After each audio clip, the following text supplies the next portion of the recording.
All right, ladies and gentlemen, welcome back to a new season of the No ID Pod. Is your guest, your host, Rome Davis. I have here writer, comic, guy, hailing from the NY, the one and only, the great Corey Marshall. Yeah, what's going on, Ron? You can't hear Hey, me? shit, how you feeling, man? Oh, I'm good. I'm Yeah, good. I I'm can good. hear I'm you. good. It I'm was good. like I was about to say we you just did like good, a man. sound check, man. I don't know what's on here. That Hey, always man, happens, the yo. struggle. It always, man. I got here. I saw this man perform a couple of weeks ago at a Joker Day showcase over here in Virginia. Hilarious comedian straight from NY. I did not do any crowd work on him because he had Army Fatigue songs, so I know I was gonna get my ass whooped. The Army fatigues, But man. Those are just pants I purchased from a store, but you still would have got your ass whooped though, regardless. I was not gonna do nothing that day, man. Definitely not Let military. the so let's just start here because you're a comedian and a writer. How did you get your start, and who was Corey Marshall? How did I get my start, and who was Toy Marshall? Those are like entirely two diverse Two questions. different questions, yeah. But I got.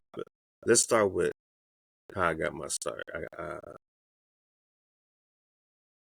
In stand up, I got divorced. I got divorced, and I needed to pick me up. I was just feeling down, and um, I was always funny, and it was definitely one of those things to where I think I can move the crowd. You know, I was used to public speaking and presenting.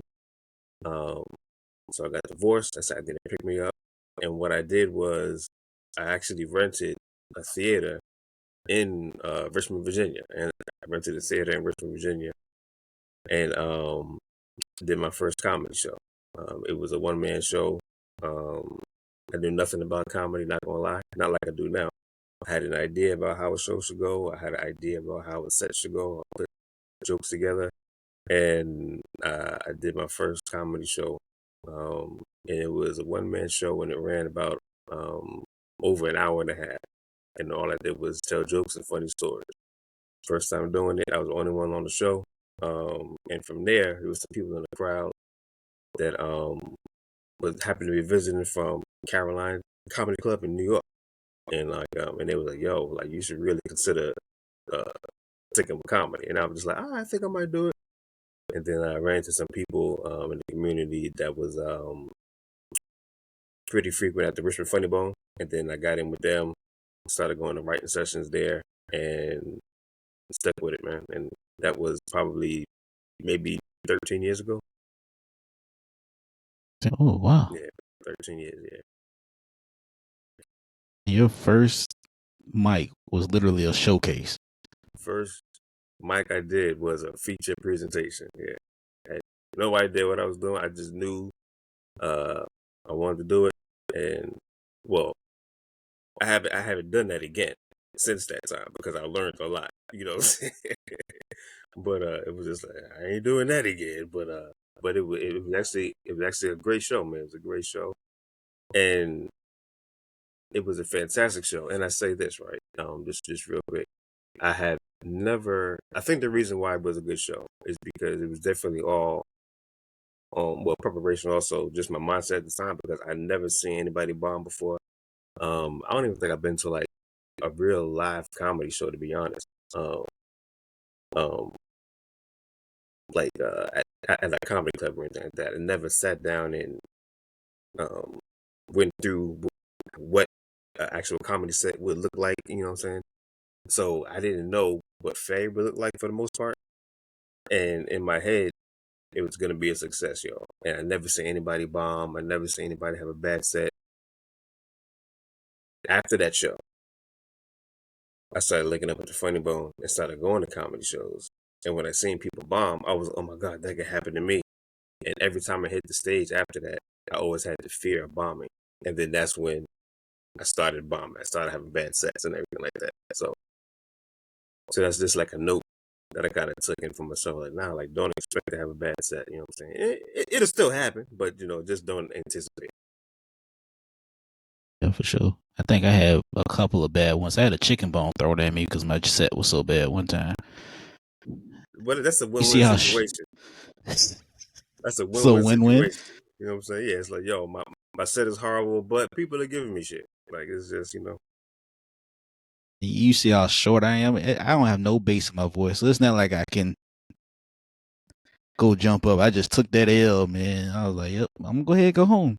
I think I quit for 1 month, a month and a half, and then I came back and just came to it, man. yeah, those bad sets, man. Like, I don't know, man. They do something to you. You know what I'm saying? Like, they usually affect you more than what they should. You know, because in your head, you're thinking everybody's still thinking about your set. You're thinking everybody still thinks that you're horrible. You know what I'm saying? Ain't nobody thinking about you. You know what I'm saying? After your set is over, you know.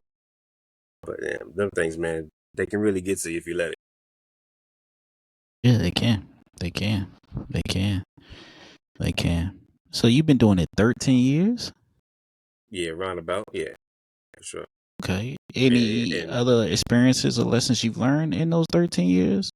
there's so many, man. Like I mean, it's a whole lot. All of it, pretty much. I really can't pinpoint, specific ones, but just all throughout my career, you always hear advice. You always learn different things, and sometimes the advice you hear, works for a certain season. You know what I'm saying? Whether or not you adhere to it your whole career is just, it's something that I heard. I'm gonna stick with this for a minute, and then you start developing your own thing. But you get a lot of good advice. I think some of the most monumental advice, of course, was the ones that were related around being authentic and finding your own voice and the confidence part. I think those are probably the more consistent ones, and also keep getting up on stage and keep writing, keep doing your craft. Those were like the most consistent and true advice that I received throughout my career for the most part. Yeah, same. Same. It's like riding a bike. Not riding a bike. It's like going to the gym. You know how you go in there, you go there for a year, you eat right, you lifting, you doing everything, but then that moment you say, you know, I'm gonna take some time off. It's that time the man Yeah, titties come back out. I get you. I was gonna say, comedy is not like riding a bike. I rode some bikes and I never rode it on a block and somebody said, "Boo, boo! Look at that bike rider, boo!" Or throw a chicken bone at me. Like nobody. I never rode my bike and got hit with a chicken bone. Nah, man. And it was a flat too. That's what probably pissed me off, but we ain't gotta get into that, man. Are there any comedians that you look up to or admire? Like some like ones that you studied? Yeah. Has anybody ever said no to this question? You'd be the first one. I'm not going to be the first one because there are, yeah, I think we all have like a Mount Rushmore of comedians. Of Yeah. course, I got the goats on there, but I'm a fan of comedy, man, and I actually enjoy a lot of comics, man. Like um, a lot of people that hit the stage. I'm not easy. I'm easy to impress when it comes to comedy. I'm easy to impress. You know what I'm saying? It's like, okay, like I respect the craft, and there's a lot of people that actually like it. But as far as inspiration, the main inspiration for me doing stand up was actually Bill Cosby. I was a fan, still am a fan of Bill Same. Cosby's contribution to entertainment in general, through entertainment, I should say. Um, and I've always been a fan of Bill, um, and his style of storytelling and the way that he could just hypnotize the crowd uh, for a certain amount of time and keep them captivated with like a, a long, detailed story. So that was my start, to be honest. And then from there, the greats, man. Of course Chappelle, Whoopi Goldberg.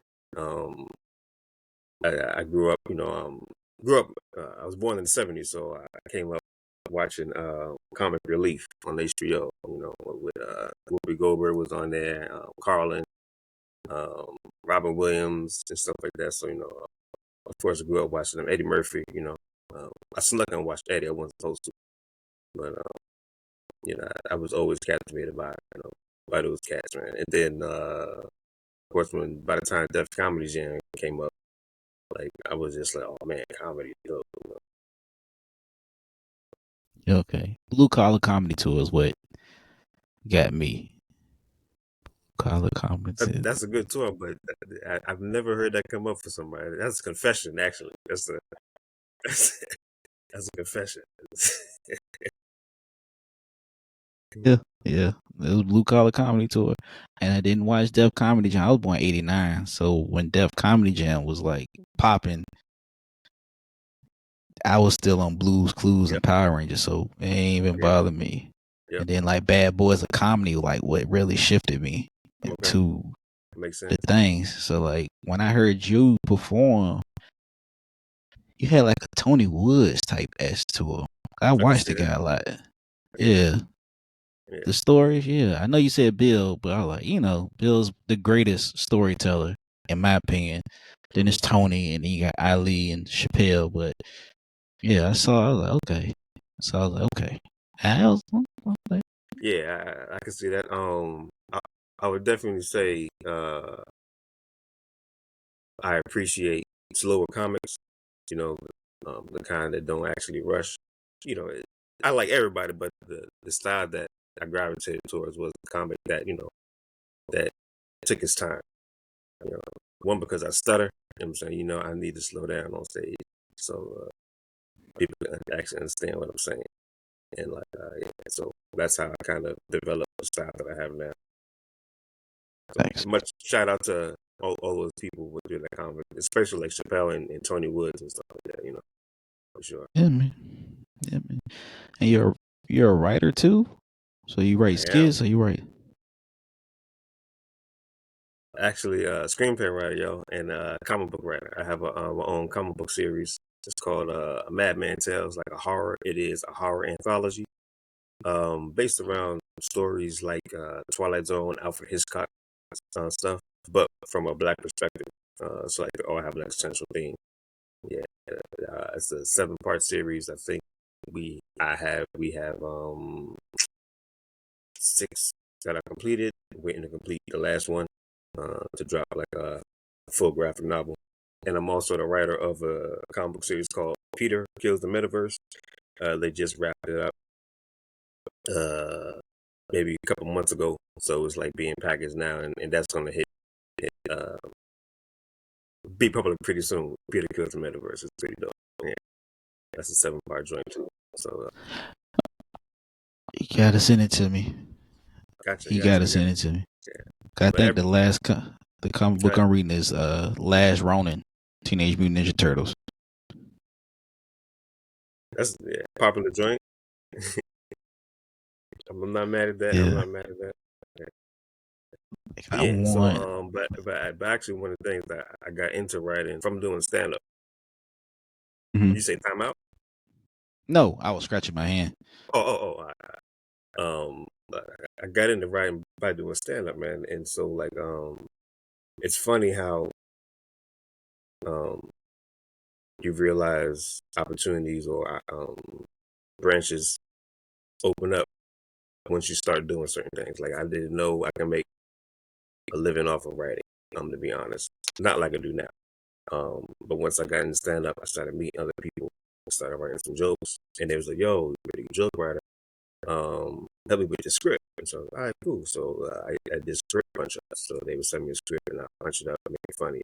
And then got linked up with some people that was actually doing a joint for TV. I can't say that for TV, and that's how I got in. I wasn't officially on the roster, but they brought me in, and then like that's how I kind of got my connections and everything.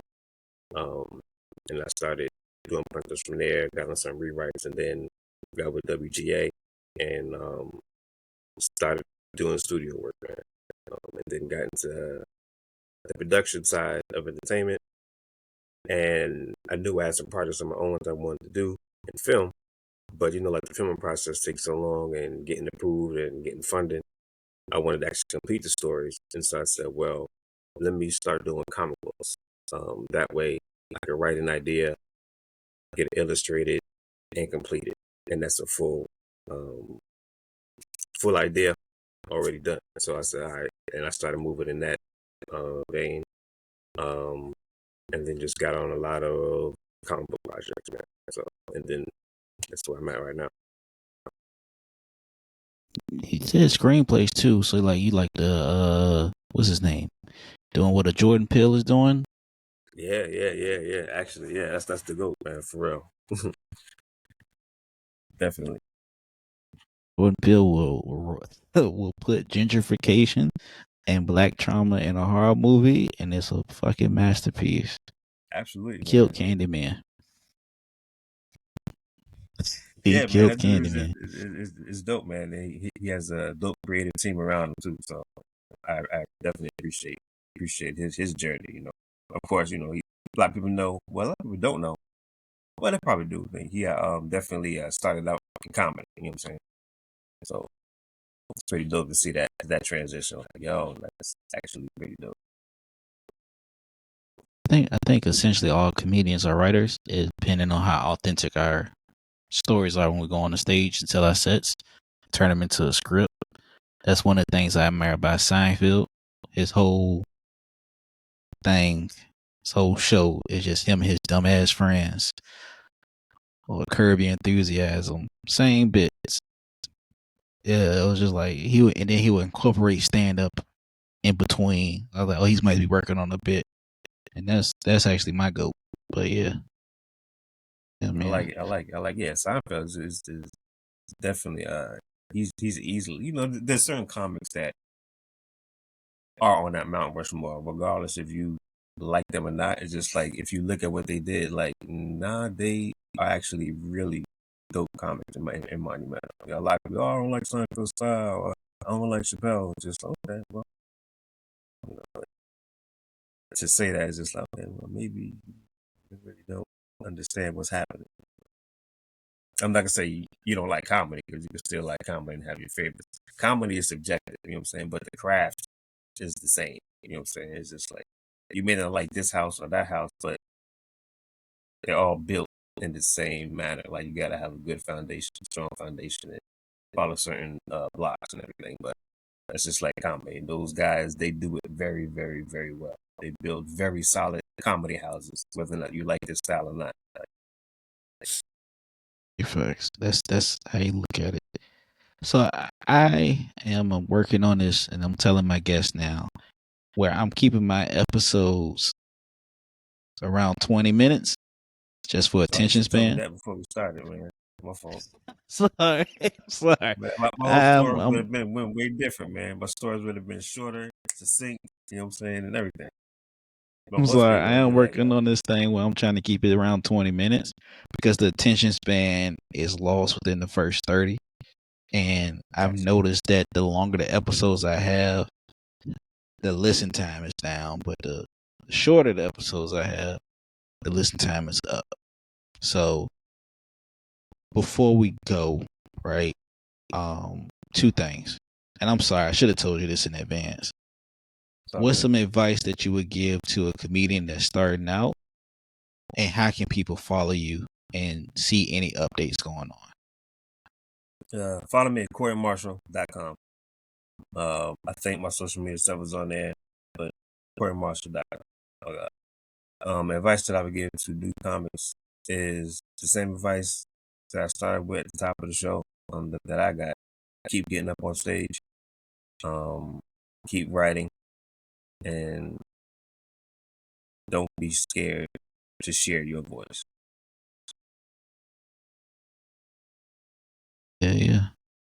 And if you guys want to follow me, it's Comedian Roma, all social media platforms. Follow me, I do follow back. No ID Media TV on YouTube. No ID is the podcast. Make sure you support Corey Marshall. When you go to his Instagram or go to his website, just hit that follow button. Sign up for any updates. Subscribe, like, share, comment, rate. We need those now.